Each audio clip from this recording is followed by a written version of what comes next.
Sacha Distel, le beau Sacha, était l'une des stars les plus belles et les plus charismatiques de la musique française. Dans les années 1960 et 1970, cet homme qui a conquis le cœur de la France était célèbre, non seulement pour sa voix, mais aussi pour son apparence.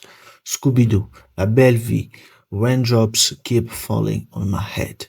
Ses chansons passaient à la radio, les femmes l'admiraient. Mais Sacha n'était pas seulement une pop star, c'était aussi un guitariste de jazz talentueux. Considéré comme l'un des meilleurs virtuoses de la guitare en France, après Django Reinhardt. Sa vie privée est aussi colorée et dramatique que ses chansons. À la fin des années 1950, une histoire d'amour passionné s'est déroulée entre le jeune Sacha et la jeune Brigitte Bardot. Tous deux avaient la vingtaine, tous deux étaient beaux, tous deux étaient célèbres. Les médias sont devenus fous. Mais la relation n'a pas duré. Brigitte est tombée amoureuse de quelqu'un d'autre et Sacha est resté le cœur brisé. Puis en 1963, Sacha a trouvé l'amour de sa vie, Francine Breau. Cette fois, c'était le vrai amour. Ils se sont mariés et ont eu deux fils, Julien et Laurent. Sacha n'était plus seulement un chanteur, il était devenu un père. Mais grandir sous les projecteurs n'était pas facile, surtout quand votre père est le beau Sacha. Quand Sacha Distel est mort d'un cancer en 2004 à l'âge de 71 ans, ses deux fils sont restés. Comment Julien et Laurent ont-ils porté l'héritage de leur père? Ont-ils vécu dans son ombre ou ont-ils trouvé leur propre chemin? L'histoire va vous surprendre. Numéro 2. Laurent Distel. Né en 1971 à Paris, Laurent était le deuxième et le plus jeune fils de Sacha Distel. Sa mère, Francine Breau, élégante, belle et l'amour de la vie de Sacha. Quand Laurent est né, Sacha avait 38 ans et était au sommet de sa carrière. Concerts, émissions de télévision, tournées à l'étranger, Sacha était partout.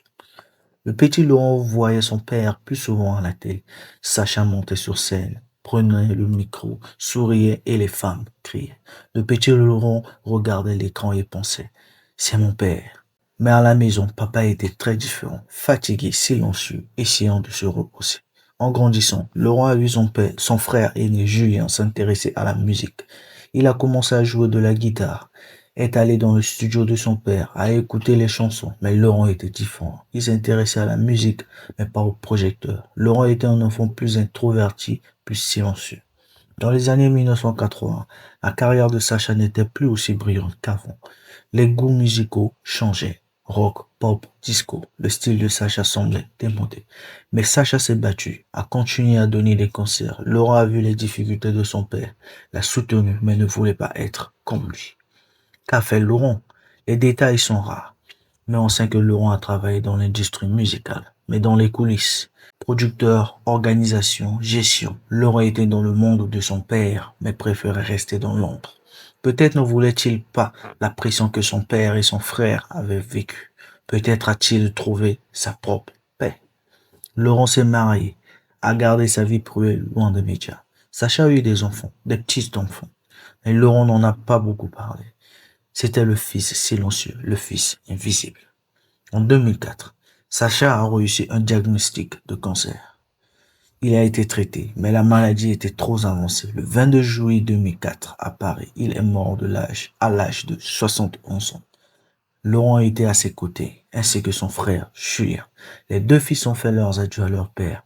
Au revoir, papa. Les funérailles de Sacha ont eu lieu à l'église Saint-Pierre du Gros Caillou, à Paris. Des centaines de personnes sont venues, d'anciens amis, des musiciens, des fans. Laurent et Julien se tenaient près du cercueil, deux fils disant adieu à leur père.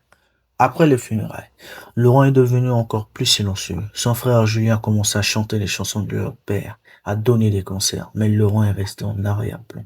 Il a gardé son père dans son cœur, mais ne l'a pas montré au monde. Aujourd'hui, à 53 ans, Laurent Distel vit toujours à Paris. Que fait-il? On ne le sait pas vraiment. Mais une chose est sûre, il n'a pas oublié son père. Chaque année, à l'anniversaire de la mort de Sacha, il visite sa tombe avec son frère, silencieusement, sans médias. Laurent n'est peut-être pas célèbre, peut-être pas visible, mais il est le fils de Sacha Distel et cela lui suffit. Numéro 1. Julien Distel. Né en 1968 à Paris, Julien était le premier enfant de Sacha Distel. Sacha avait alors 35 ans et était à l'apogée de sa carrière. La chanson Scooby-Doo passait partout en France. Sacha était l'invité incontournable des émissions de télévision. Et maintenant, il était devenu père. Le petit Julien admirait son père. Quand Sacha rentrait à la maison, il sortait sa guitare. Julien s'asseyait à côté de lui et l'observait attentivement. Un jour, toi aussi, tu joueras, disait Sacha. Et Julien a joué. Quand Julien avait 7 ou 8 ans, il a commencé à apprendre la guitare, mais pas la musique pop, le jazz. Sacha était en réalité un guitariste de jazz. Il suivait les traces de Django, Reinhardt. Julien a choisi le même chemin. La musique pop va et vient, disait Sacha. Mais le jazz est éternel. Pendant son adolescence, Julien a commencé à aller au concert de son père et se tenait dans les coulisses, regardait son père, le charisme scénique de Sacha, sa connexion avec les chants, sa maîtrise de la guitare. Julien notait tout. Un jour, moi aussi, je serai là, pensait-il. Dans les années 1980, Julien a décidé de devenir musicien professionnel. Mais ce n'était pas facile. L'étiquette fils de Sacha Distel le suivait partout. Quand il jouait dans les clubs de jazz, les gens se demandaient, a-t-il la voix de son père? Julien essayait de trouver sa propre identité, mais l'ombre de son père s'étendait partout. Les années ont passé, Julien s'est fait une place dans le monde du jazz. Il a sorti plusieurs albums, joué dans des divers festivals, collaboré avec d'autres musiciens. Julien est devenu moins célèbre que son père, mais plus respecté. La communauté du jazz l'a reconnu comme un guitariste talentueux. La relation entre Julien et Sacha n'était pas seulement père-fille, c'était aussi musicien. Ils passaient du temps ensemble en studio, jouaient des chansons. Sacha enseignait les techniques à Julien. Julien racontait à son père les nouvelles tendances du jazz. 2 générations, 2 musiques, une famille. Au début des années 2000, la santé de Sacha a commencé à se détériorer. Fatigue, perte de poids, essoufflement. Les médecins ont posé le diagnostic, un cancer du poumon. Le prix. Le monde de Julien s'est effondré. Son père était malade. Il pouvait être en train de mourir. Que puis-je faire? A-t-il demandé. Sacha a souri. Joue, a-t-il dit. Continue la musique. Au printemps et en été 2004, Sacha a été traité, mais le cancer était à un stade avancé. Julien lui rendait visite tous les jours. Parfois, il apportait une guitare, jouait dans la chambre d'hôpital. Sacha fermait les yeux, écoutait. Beau, disait-il, très beau. Le 22 juillet 2004, Sacha Distel est mort. Julien était à ses côtés, tenant sa main. Dans son dernier souffle, Sacha a dit, n'oublie pas la musique, je t'aime. Julien a répondu en larmes, je t'aime aussi papa. Après les funérailles, Julien a pris une décision. Il ferait vivre l'héritage de son père. Mais comment? Pas en chantant des chansons pop, en jouant du jazz. La vraie passion de son père, son vrai talent.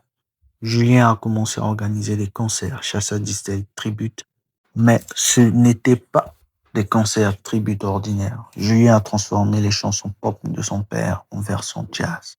Scooby-Doo était maintenant un standard de jazz. La belle vie était maintenant une ballade jazz. Julien a réinterprété la musique de son père, l'a ravivée.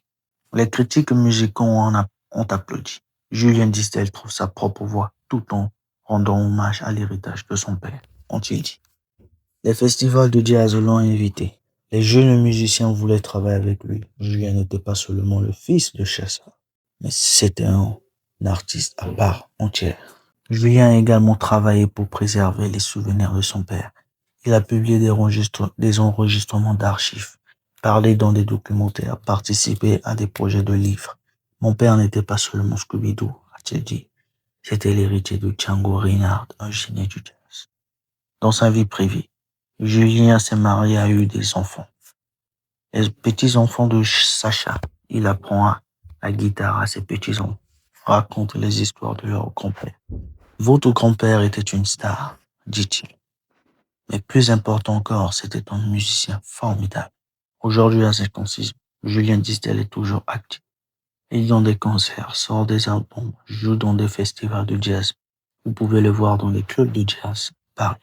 Sur scène, guitare à la main, les yeux fermés, perdu dans la musique. Après un concert, un fan lui a dit, votre père serait fier. Julien sourit. J'espère, a-t-il dit. Je pense à lui tous les jours. Chaque note est pour lui. En conclusion, l'héritage de Sacha Distel n'est pas seulement Scooby-Doo, ce sont aussi ses deux fils. Laurent a choisi le silence, a gardé son père dans son cœur. Julien a choisi la musique, a fait vivre l'esprit de son père dans chaque note. Sacha est mort en 2004, mais sa musique toujours. Dans la guitare de Julien, dans l'amour silencieux de Laurent, dans le sourire de son petit-fils. Le beau Sacha est parti, mais n'est pas oublié. Parce que les vrais artistes ne meurent jamais. Ils vivent pour toujours dans leurs chansons, pour leurs enfants. Et chaque fois que La Belle Vie joue, Julien se souvient de son père, beau, talentueux, charismatique. Sacha Distel, un père, un musicien, une légende.